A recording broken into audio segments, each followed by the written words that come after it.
Untuk ke-9 kalinya Bali Demokrasi Forum diselenggarakan. Mengangkat tema Religion, Democracy and Pluralism, BDF ke-9 ini resmi dibuka oleh Presiden Joko Widodo. Sebanyak 95 negara dan 6 organisasi internasional menghadiri pembukaan Bali Demokrasi Forum 2016. Mengangkat tema Religion, Demokrasi dan Pluralism, BDF ke-9 resmi dibuka oleh Presiden Joko Widodo. Beberapa tokoh dunia pun tampak hadir dalam event internasional ini. Bahkan mantan Sekjen PBB Kofi Annan menjadi pembicara kunci dalam acara demokrasi dan pluralisme ini. Dalam sambutannya, Presiden Joko Widodo berharap dengan adanya Bali Demokrasi Forum ini bisa menjadi wadah bagi negara-negara untuk bertukar pengalaman dan saling bekerja sama menjaga demokrasi.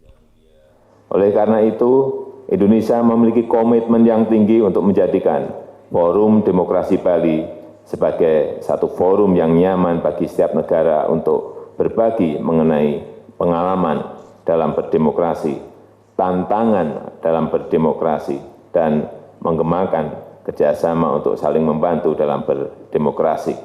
Dan melalui Institut Demokrasi dan Perdamaian,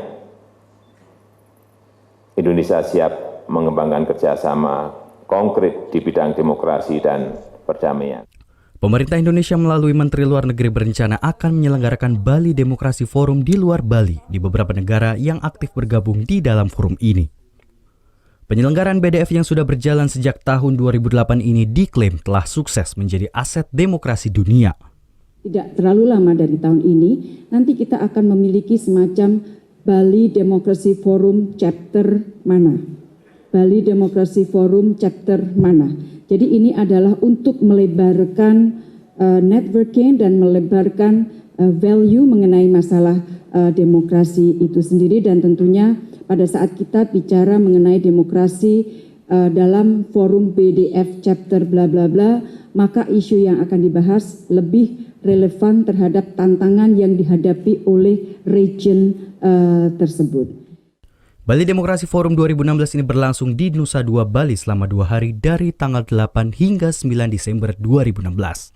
Vera Zenvia, Dewa Priyana melaporkan untuk NET.